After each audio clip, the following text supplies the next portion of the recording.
They said size doesn't matter. They said the compact crossover segment was already full, that there was no room left for innovation, and that Renault was just going to play it safe with another mild facelift. They were wrong. What we are looking at today isn't just a stretched Captur. It is Renault taking their best-selling formula, injecting it with steroid-grade ambition, and aiming straight for the throat of the premium mid-size SUV market. Welcome back to New Car. Today we are breaking down the biggest surprise of the year, literally. This is the 2027 Renault Grand Captur. And trust me, you are going to want to see what they've done to the interior. Let's address the name first. Grand. It usually means a few extra inches of plastic bumper and a higher price tag. Not here. The 2027 Grand Captur sits on a lengthened version of the CMF-B platform, stretching nearly 20 centimeters longer than its little brother. This isn't just about legroom, it's about presence. The front fascia has been completely redesigned with a new Tech Diamond grille that integrates hidden sensors for the Level 3 autonomous driving system. The LED signature is sharper, borrowing the lightning bolt aesthetic from the Rafale flagship, cutting through the bumper like a scar. But the real revolution is under the skin. Renault has finally listened to the critics who said the old hybrid system was too jerky. The 2027 model debuts the E-Tech Performance powertrain. We are talking about a 1.8-liter naturally aspirated engine paired with not one, but two electric motors delivering a combined 200 horsepower. That's right, a Captur with 200 horsepower. 0 to 60 is now handled in under 7.5 seconds. But more importantly, it can drive in full electric mode up to 80% of the time in the city.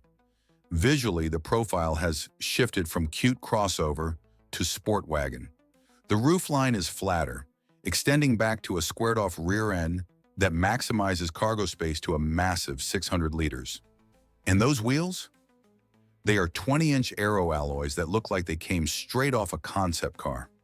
The two-tone paint job is still an option, but now you can get a matte finish roof called Shadow Gray that looks absolutely sinister. Step inside, and this is where Renault has truly leveled up. The cheap plastics of the past are gone, replaced by sustainable, soft-touch, recycled textiles and brushed aluminum. But the centerpiece is the new open-R panorama screen.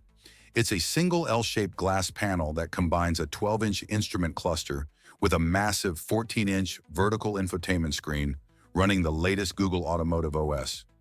Google Maps, Assistant, Spotify, it's all native, fast, and 5G connected.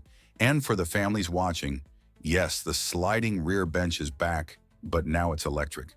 You can adjust the cargo space from the touchscreen while sitting in the driver's seat. It's a small detail, but it changes everything when you're picking up groceries. There is also a rumored Esprit Alpine trim coming later this year, which will add four-wheel steering, a first in this segment. Imagine parking a 4.5-meter SUV with the turning circle of a Clio. That is the kind of practical magic Renault excels at. Pricing is expected to start around 32,000 euros, undercutting rivals like the VW Tiguan and the Peugeot 3008 while offering more tech and more style. The 2027 Renault Grand Captur isn't just a bigger car, it's a bigger statement. It proves that you don't need to buy a German luxury brand to get premium tech and performance.